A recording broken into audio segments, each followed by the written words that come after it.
Cartas de Cristo, Carta 6, leitura comentada por Josi Cardoso. Sobre o cristianismo. Agora, passo a falar de assuntos mais terrenos. Enquanto lê as páginas seguintes, observe o que ocorre com o seu humor ou seu sentimento de bem-estar. Este é um exercício para reconhecer o que acontece na consciência, enquanto mudam os seus pensamentos e você utiliza um novo conjunto de palavras.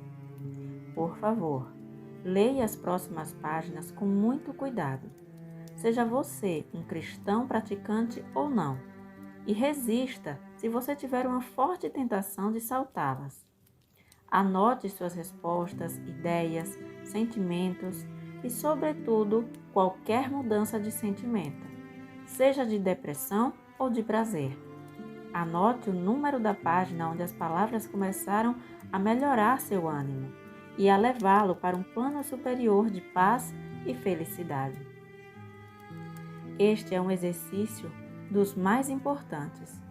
Se não o fizer, você continuará lendo a respeito da consciência sempre, porém, nunca alcançará uma profunda compreensão do que é a energia básica de sua existência, da matéria, do corpo e do ambiente, dos acontecimentos de sua vida, do seu humor e de suas aspirações espirituais. Você não chegará a compreender que a consciência é a totalidade, tudo em sua existência e experiência, até que observe como as ideias e opiniões podem elevar ou baixar as frequências vibratórias de sua consciência.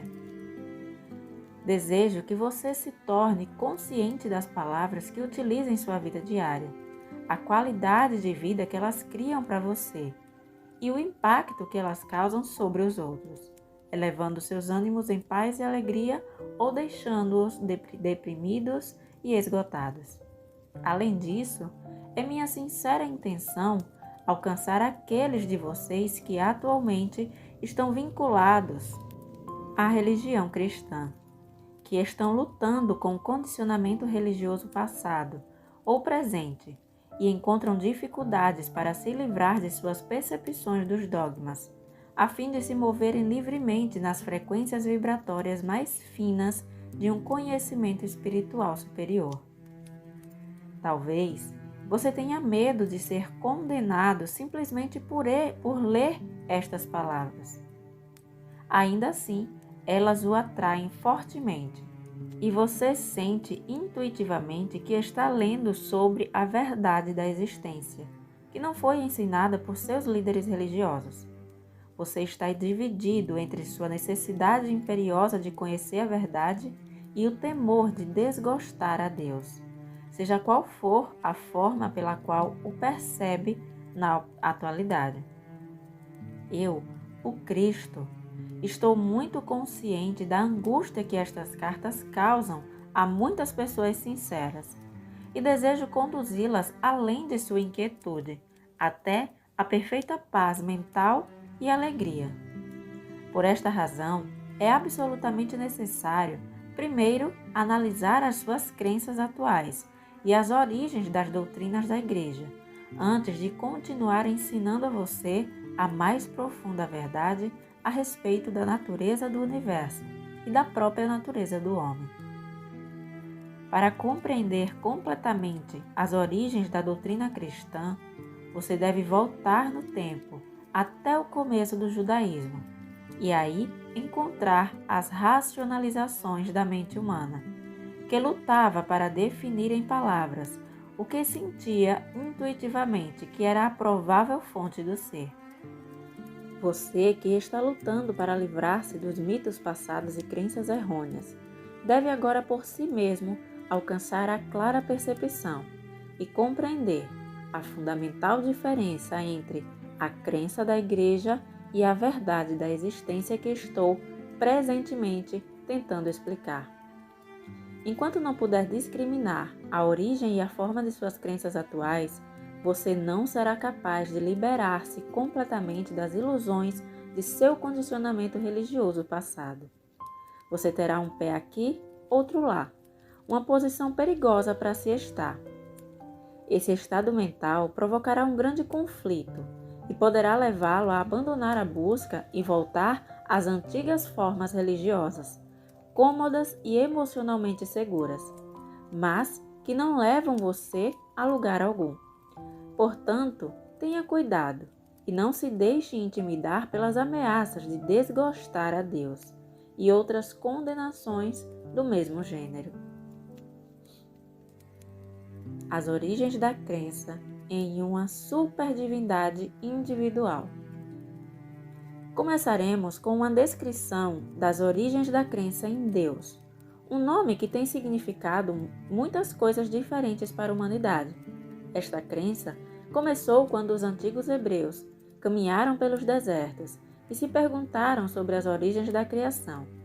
Imaginaram que, de alguma maneira, a fonte da criação deveria seguramente ser um super-humano, homem-deus, invisível e muito superior à Terra e à humanidade. Alguns dos profetas antigos estavam misticamente conscientes de que a fonte da criação estava difusa e presente, de alguma maneira, em toda a criação, e que ela existia também na dimensão eterna. Porém, este misticismo não estava disponível para a mente humana comum. Você deve compreender que, apesar da aparente realidade em sua mente de tal Deus, originária de suas leituras da Bíblia, ninguém jamais vislumbrou tal super-humano, homem-deus, em nenhuma forma, exceto, quem sabe, Moisés, que afirmava tê-lo visto em um arbusto ardente e que disse que ele se descreveu como "Eu sou o que sou". Tudo o que se sabe deste Deus super-homem é derivado das leituras de descrições pitorescas de Deus, dadas pelos profetas durante sua permanência na Terra.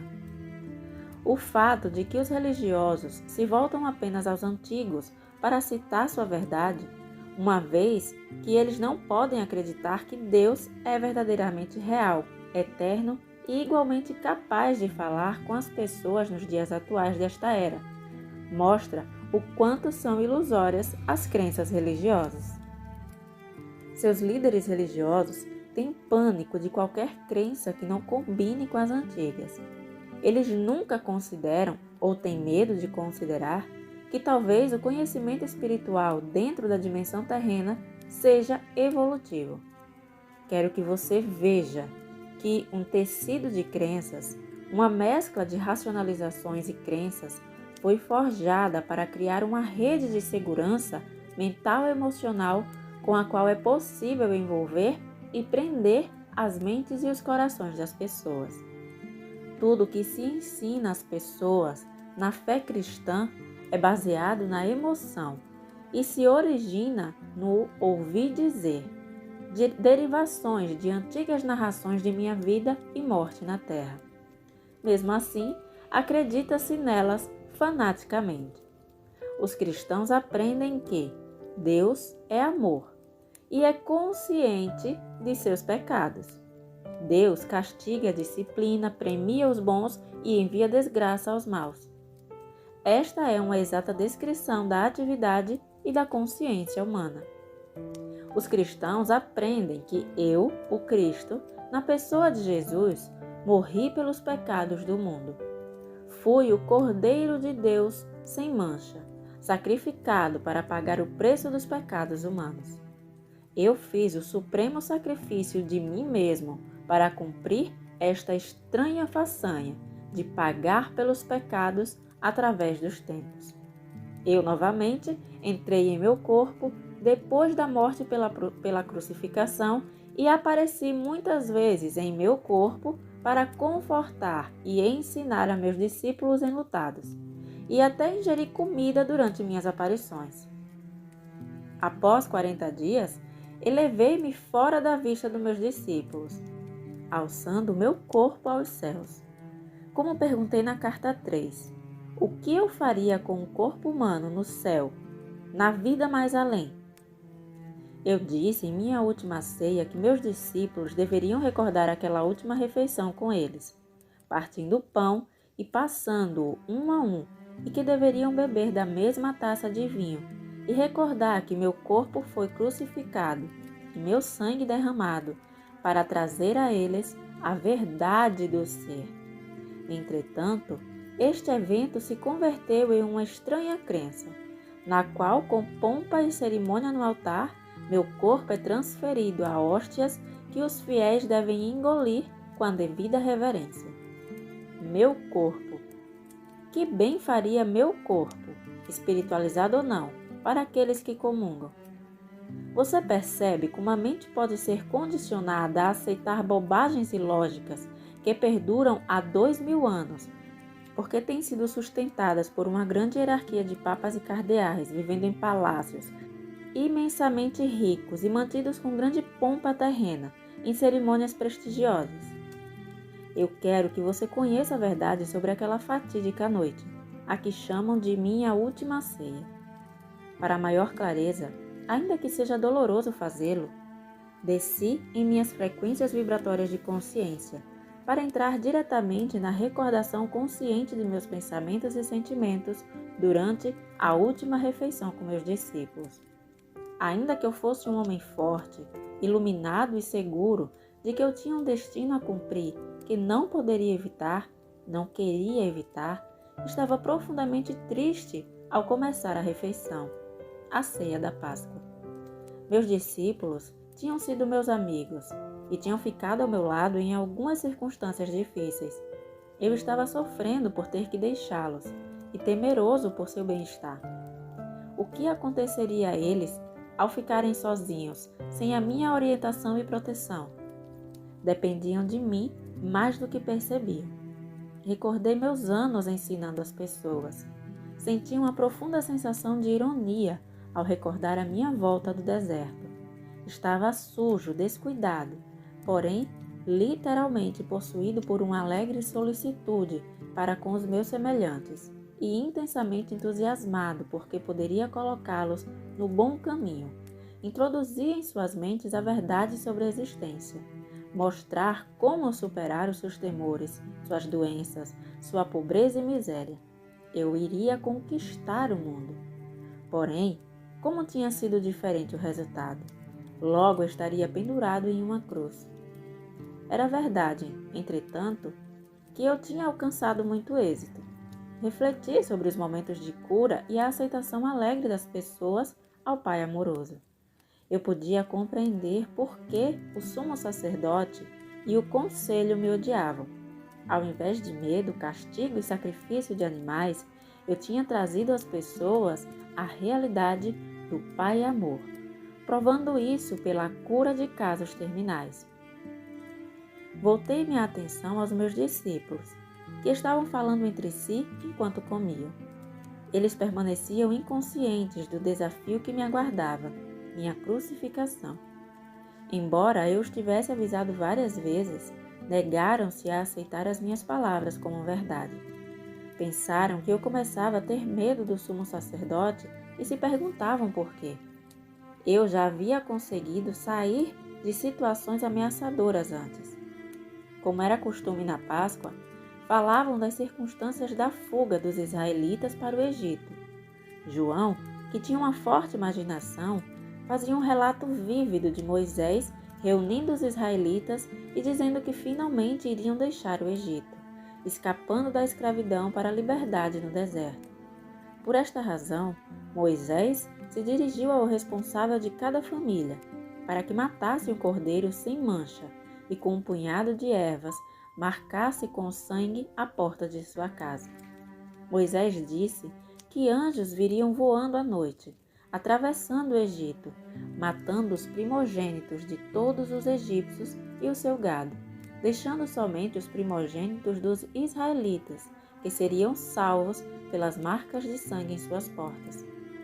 Enquanto eu os escutava, vendo seus sorrisos e sinais de aprovação para aquele maravilhoso, entre aspas, acontecimento, me dei conta, angustiado, de que pouco haviam realmente compreendido de minha descrição do Pai Celestial. Ouvi as palavras de João sobre sangue, sangue e sangue, sangue do cordeiro sem mancha, sangue nas marcas das portas, sangue das crianças e dos gados egípcios. Como sempre, me espantei com os séculos de preocupação judia com o sangue, e brevemente recordei que Abraão esteve mesmo disposto a matar o seu único filho, com a intenção de oferecê-lo em sacrifício, porque acreditava que Deus tinha dito a ele para fazê-lo. E logo pensei nos sacrifícios diários de animais no templo. Para mim, todo o conceito de fazer correr sangue como forma de pagar pelo pecado era completamente repulsivo. Porém, fiquei calado e não discuti com os homens. Percebi que suas mentes estavam cheias daquelas tradições, tão sólidas e duras como pedra. Esta foi nossa última refeição juntos, em volta da mesa. Deveria ser um momento de paz entre nós e uma despedida amorosa. Era duplamente importante para os meus discípulos, porque a Páscoa era um acontecimento muito sagrado para suas mentes judias. E isso eu teria que aceitar com um espírito de amor e compreensão. Antes daquela noite, eu não havia celebrado a Páscoa, uma vez que a tradição me desgostava. Preferia subir as colinas tranquilamente para meditar, deixando meus discípulos celebrarem a Páscoa com suas famílias. Por causa daquele hábito, eles não estranharam meu silêncio no momento. Eu estava meio recostado, meio sentado, incapaz de relaxar como costumava fazer. Tenso, contraído, compassivamente caloroso para com meus discípulos, ainda que aborrecido com eles. Perguntava-me como poderia deixar para estes seguidores sonolentos e confusos um sinal efetivo como recordação, algum ritual que trouxesse de volta às suas mentes confusas tudo o que eu estava tentando ensinar. Eu queria sacudi-los, tirá-los daquela fixação pelo sangue. Enquanto escutava a conversa sobre Moisés e seus atos milagrosos, me ocorreu que se eles estavam tão preocupados com sangue, então eu daria sangue a eles, para que se lembrassem de mim. Inclinei-me sobre a mesa, peguei o pão e parti em vários pedaços, dizendo bruscamente: Eu sou como o seu cordeiro pascal. Distribuam este pão entre vocês, e pegue cada um a sua parte.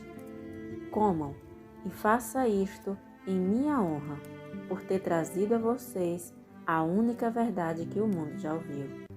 Deixe que este pão seja o símbolo do meu corpo, que está a ponto de ser maltratado na cruz. Pararam de conversar e olharam para mim. Vamos, comam, eu disse. Como em um sonho, silenciosamente, tomaram um pedaço de pão, passaram-no aos outros e todos comeram a sua parte. Então, peguei uma grande taça de vinho e disse para beberem e passarem aos outros. Este vinho é o símbolo do meu sangue. Eu vim para dar a vocês a verdade sobre Deus, a verdade sobre a vida. Porém, eu fui rejeitado. Meu sangue correrá por vocês. Novamente, em silêncio, beberam da taça e passaram entre si. Suas faces estavam tensas, mas não disseram nada. Era óbvio que todos estavam comovidos pelas minhas palavras, que não agradava a eles. Eu sabia que Judas tinha recebido dinheiro para apontar-me aos soldados do sumo sacerdote, quando o momento chegasse. Também sabia que a noite de Páscoa seria aquele momento. Então disse a Judas: Vá logo e faça o que tem que fazer. Judas me olhou longamente e vi a dor e a indecisão em seus olhos. Ele estava repensando o assunto, porém o meu tempo havia chegado e eu queria terminá-lo de uma vez. Vá, disse com dureza. Judas levantou-se e saiu da sala. Os discípulos ficaram surpresos pela maneira como eu falava e perguntaram o que Judas iria fazer. Vai dizer ao sumo sacerdote onde me encontrar. Vão crucificar-me, exatamente como eu falei para vocês. Observei, com certo cinismo doloroso, as expressões de seus rostos. dúvida, sobressalto, terror. Logo, brotou uma torrente de perguntas ressentidas. O que iria acontecer a eles? Eles tinham deixado suas casas e famílias por mim. Se eu fosse crucificado como delinquente comum, eles perderiam uma vida de liberdade e segurança. Eu então disse que iriam me abandonar.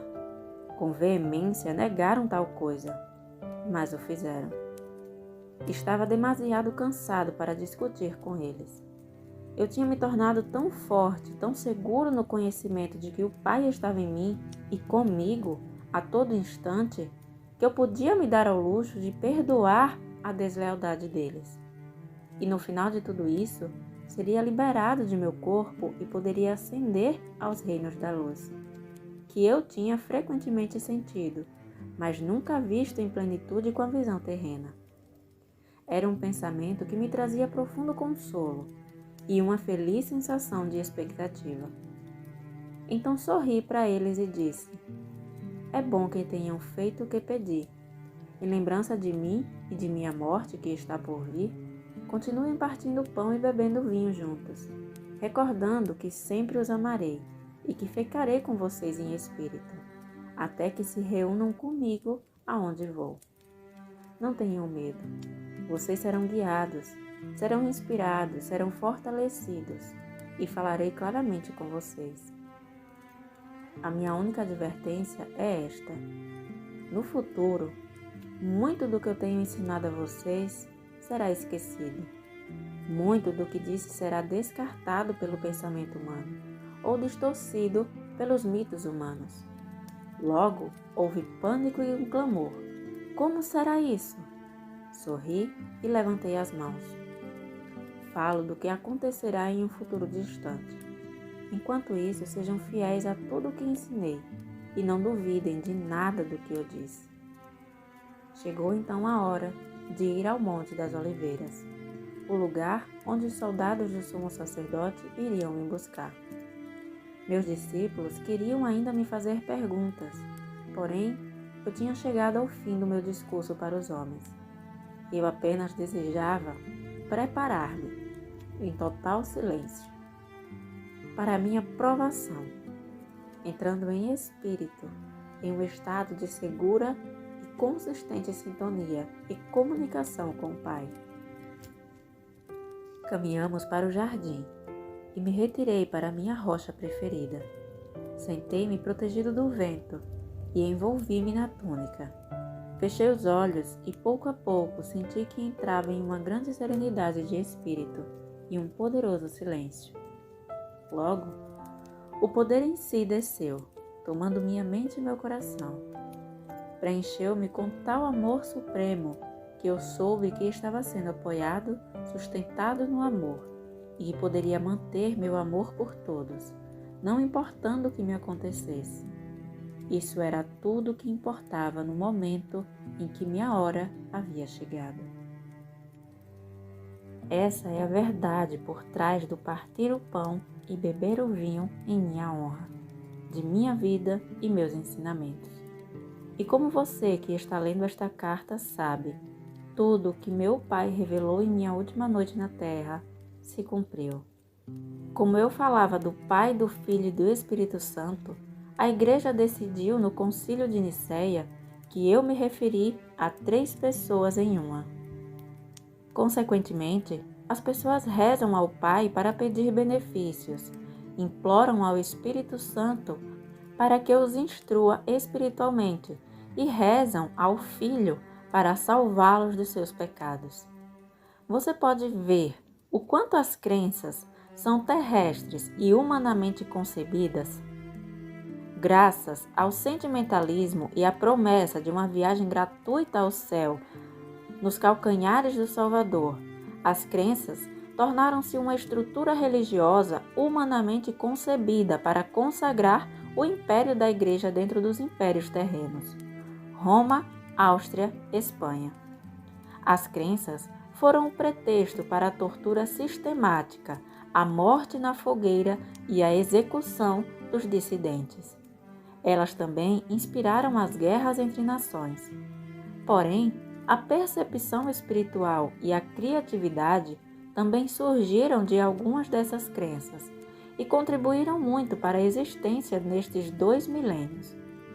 Essas crenças motivaram a construção de catedrais e igrejas, monastérios e conventos, dando às pessoas um propósito estável, a habilidade de expressar seus dotes artísticos e fornecendo trabalho para os menos talentosos. Elas também permitiram a milhões de consciências acessarem os reinos mais elevados de belos pensamentos e amor. Além disso, foram o ímpeto por trás do misticismo e a iluminação das almas espirituais que chegaram a ver a realidade que estava oculta por trás das crenças. Enquanto isso, tudo se passava. As crenças também criaram as condições para o desenvolvimento de hierarquias de superioridade religiosa, com imensa pompa e riqueza. Estes são edifícios criados com os impulsos do ego, concebidos pelo ser humano e, portanto, totalmente falsos de um ponto de vista espiritual. Dando início, então, a esses comentários desse trecho de hoje, a gente relembra esses momentos e para você que está aqui ouvindo essas cartas, independente de qual seja a sua linha religiosa, qual as crenças religiosas que você trouxe ou veio alimentando até aqui, como o próprio Jesus falou no início desse trecho, você pode até ter uma certa repulsa ao ouvir essas informações, mas eu, particularmente, acredito que lá no fundo você compreendeu a verdade de todas essas palavras. Por mais que você tenha sido condicionado em crenças religiosas, no cristianismo, enfim, qualquer tipo que seja a crença religiosa que habita em você, a gente conhece a verdade, mesmo que inicialmente ela traga algum tipo de confusão, algum tipo de perturbação por chocar com as informações iniciais que a gente carrega, a gente sabe lá no fundo o quanto que isso pode ser verdade.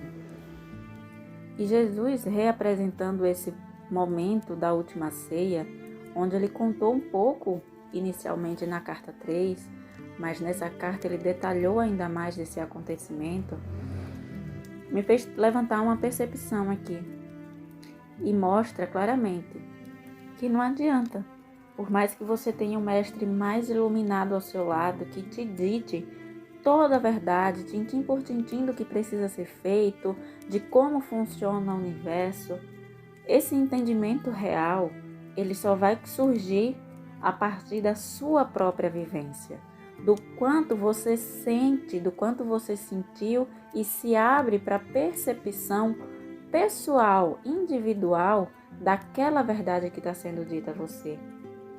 Porque antes de você sentir, antes de você se empenhar para ter essa percepção real sobre essa verdade, sobre Deus, sobre o universo, os condicionamentos, eles vão ditar essa experiência. Eles vão restringir, eles vão estar sempre restringindo essas experiências, restringindo esse entendimento sobre a verdade de acordo com o nível atual de percepção, de crenças que você carrega no seu inconsciente. Então, quando a gente se depara com informações nesse nível de espiritualidade, a gente pode refutar no início. A gente pode moldar a nossa experiência, achar que nada disso é real porque você não está sentindo, justamente por conta desses condicionamentos. A sua percepção sobre Deus, sobre a realidade, vai estar de acordo com a abertura que essas crenças, que essas informações que você carrega no seu inconsciente está disponível para receber essa verdade. Então, até mesmo essas experiências, elas são moldadas por conta dessas crenças. E por isso que nesse trecho ele trouxe com tanta ênfase a importância de ir na origem do cristianismo. De primeiro, e ele também indicou que você analisasse muito bem quais as crenças que você carrega, porque o nível de experiência que você vai ter com a verdade, com Deus, está de acordo com o nível de crenças que você carrega.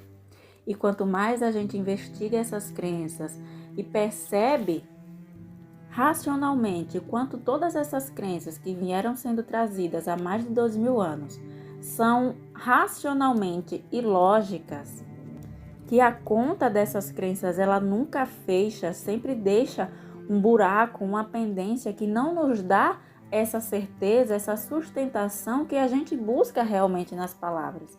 Então, enquanto a gente não fizer esse trabalho consciente de investigar as nossas crenças, de entender racionalmente mesmo que todas essas informações que a gente veio carregando até aqui são ilógicas, mais difícil também vai ser de a gente experienciar essa verdade que Jesus quis nos trazer há 2000 anos atrás.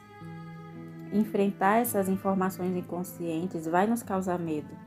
Vai nos causar medo justamente porque toda essa ideia que a gente carrega de Deus é com essa visão de vingativo, punitivo, e que está esperando algum deslize nosso para que a gente queime no fogo do inferno. E é realmente difícil atravessar dar esse passo por conta desse medo. Mas, se você está lendo atentamente, ouvindo atentamente essas cartas, você já percebeu qual é a verdade do Pai, o que é Deus, e que nada que você faça ou mesmo questione nessa vida terrena será motivo de ser castigado, de ser condenado. Você tem esse livre-arbítrio aqui. Você tem a capacidade de racionalizar, de pensar e criar dentro de você a sua própria verdade, sem mais precisar de palavras, de ditos, de escrituras de terceiros.